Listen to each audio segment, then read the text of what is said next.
Өмнө Говь аймгийн 3 дэс сумаас бэлтгэсэн сурвалжлага үргэж байна. Уулуурхаа дагсан сум хөгжиж байна уу? Эсвэл 10 жилийн өмнөхтэйгээ адилхан байгаа юу гэдгийг энэ сурвалжлагаас та бүхэн харж болно.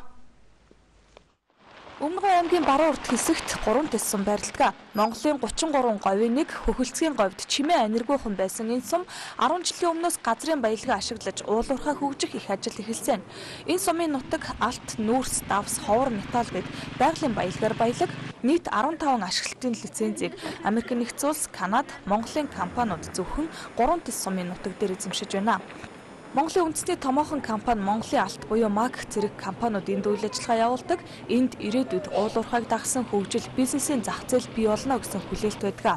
Тийм учраас хүн амынхан тоо нэмэгдэж 3 дэс сум 2000 гадхан хүнтэй байсан бол одоо 6000 орчим хүнтэй болсон. Энэ сумаас 300 орчим иргэн уулуурхад байнгын ажлын байртай болжээ. Тэгэхээр ер нь 3 дэс сум бол бас нэлээд онцлог. Ер нь бусад сумдуудаас гэдэг юм уу? Онцлог байгаа шалтгаан нь бол нэгдүгээрт маш олон төрлийн баялаг одоо байна. Түүнийг бол бас ихэнх хувийн бол ашиглаж эхэлж байна. Дээрээс нь манай сум Шивэн хөрөнгийн боомт гэж энэ Монгол Улсын засгийн газраас 24 цагийн үйл ажиллагаатай байхаар шийдвэр нь гарчсан энэ их том боомт ажиллаж байгаа. Мөн одоо хил гайлын байгууллага хүчин чадал нэмэгдсэн. Ер нь хүн ардын бол тоо бол өдрөөс өдөрт маш олноор өсөж ингэж явж байна. Тэгэхээр яг нь ер нь 3 дэс суманд уулуурхай хөгжснөөр давуу талч их байна. Мэдээж одоо бас сулч гэдэг юм уу тийм ээ энэ тал бол байна. За давуу тал нь гэж хэлэх юм бол энэ одоо их бүтээн байгуулалт их одоо том төслүүд хэрэгжснээр 3 дэс сум одоо энэ бүс нутгийн цаашлаад Ноён Цэврэ, Өмнө Говь аймгийн баруун бүс, Баян онгорын уртлын сумдуудаас залуу хүмүүс энд ирж ажилд орж байгаа. Ингэснээр бол энэ бүс нутгийн хөгжилд бол тодорхой хэмжээгээр дамаа дэд үс талд нь бол тодорхой акцууд бол гарч эхэлж байгаа. Ирээдүйд бол бүр их зүйлийг одоо бид хүсэн хүлээж байгаа. За яг өнөөдрийн байдлаар боттой хийгдэж байгаа хөрөнгө оруулалт гэх юм бол бид нэг 3 дэс сумын төв дээр нэг 10-аад жил энэ нутгийнхаа баялагийг ухуулснаар гэдэг юм уу тийм ээ.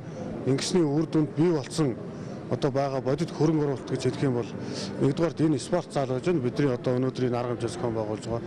Хоёрдугаарт нь бол 100 хүүхдийн цэцэрлэг 11 онд ашиглалтанд орлоо.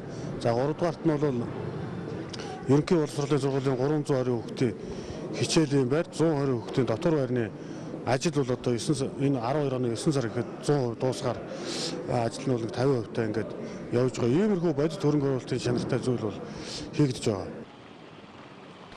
Уулуурхаан бүтээн байгуулалтыг дагаад жижиг дунд үйлдвэрлэж хөгжих ёстой. Нэг уурхад хамгийн багаар бодоход 200 орчим хүн ажилладаг гэж тооцвол тэдэнд хүнс, ажлын хувцас бэлтгэж нийлүүлэх гээд бизнесийн орон зай хангалттай байгаа юм а.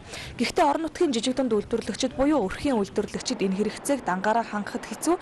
Тэдний нэг нь говь зулгана компани Долгорсрон юм а. Бид нар бол ер нь бол хамтарч ажиллах нь дутмаг юм байна л да. Бид нар оюутлын гэр гэртэл юм хийгээд байхаас биш. Бид нар ч одоо нэг оюутлын цех чинь л одоо нэг 2-3 машинтай цех байж байгаа шүү дээ. 3-4 ажилчинтай. Тэг хүчин чадал нь тийм бага учраас бас тэр тал дараа бас гологдоод байдаг байх л да. Уул уурхайнууд ч асар их олон юм хийн, түргэн хугацаанд юм бүтээгдэхүүнийг нийлүүлэх ёстой байдаг. Тэгээ тэр тал дараа бас их жижигддэг болов гэж боддیں۔ Бид нар бол хамтарч ажиллах их боломжтой гэдгийг бол одоо ойрноос мэдэж хэлж штэ.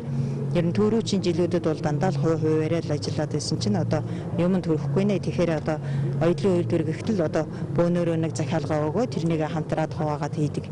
Ийм чиглэл рүү хандах юм бол одоо их боломжийн юм байна гэж бодож байна. Одоо талхны одоо манай энд чинь 3 цех байгаа.